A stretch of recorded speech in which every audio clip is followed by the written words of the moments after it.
This program is available in described video for the visually. I'm just kidding. It's me, Jake, and welcome to another school project.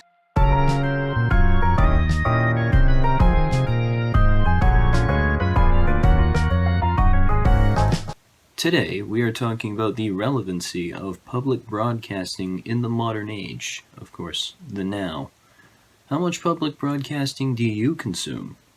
Well, might be a little more than you think. So I guess there we go, we have our question.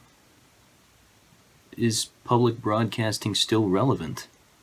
But before we dive into that, let's go over what public broadcasting really is. So, through past definition that I've done, actually here, you can see this. Breaking it down, public broadcasting is various media funded by the government of a country with the goal of representing said country through information and entertainment. This media is provided to everyone and can come in various forms. It seems simple enough, but you might wonder, why do I care? Well, let me give you an example. If you were a young lad in a rural area, and let's say there's a global pandemic going across the country, maybe you might want to rely on public broadcasting to let you know, hey, this is happening, you need to watch out for this. Here's another example I can think of. Let's say we have a global sports event going on, like let's say the Olympics. Wouldn't you want to watch that? And what do we rely on to see it? Public broadcasting. To me, it's all about being informed, and in times like these, in the COVID-19 pandemic, what better time to show the importance of knowing? Speaking of being informed, let's check out some statistics on Canada's public broadcaster, CBC. Specifically, we're going to look at the year 2017 for CBC because of Canada 150 going on. New Year's Eve, countdown to 2017, Canadians tuned in to CBC. There was 5.7 million. It was 5.7 million Canadians. That's great. I wish my videos got that many views. That's not actually too terrible, considering there's a lot of other sources for the New Year's countdown. Canada Day, for Canada's 150th birthday, 11 million people tuned in to both CBC and Radio Canada for the day. About 1/4 of the country tuned in on that day to drop in and celebrate Canada's 150th. That's amazing.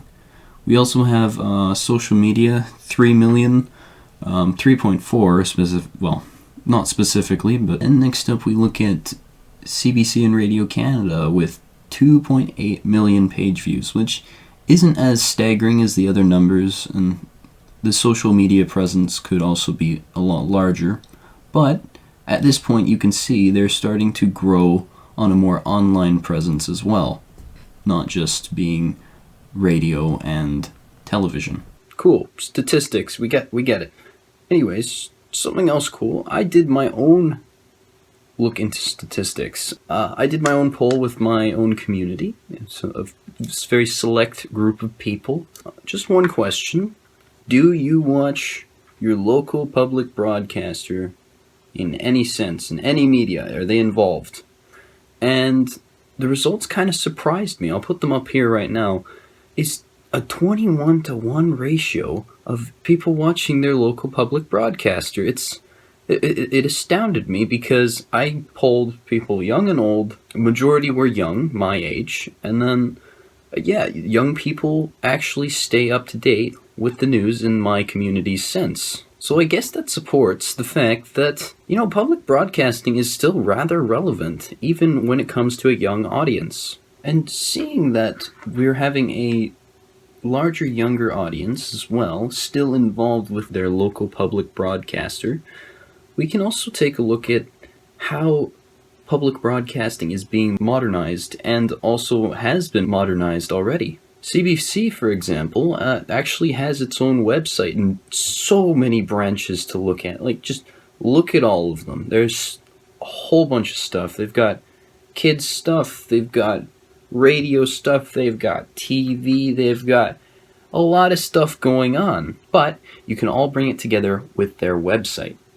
An online presence is super important when it comes to having something existing in the modern era with new media. Allow me to give you an example. This book right here, it has no online presence, which means you probably have never heard of it, and therefore it's kind of faded into irrelevancy until I actually get this thing out there once again. So, overall, with my own poll, research, and knowledge of the value of information, I've concluded that public broadcasting is still relevant, and it's going to maintain its relevancy just because of its importance in just existing. Sure, it could use some fixing up every now and again, but I think it will maintain its relevancy through the future and will continue to provide you your public broadcasting. Anyways, ladies and gentlemen, thank you so much for joining me today. This is Jake, and I'm signing out.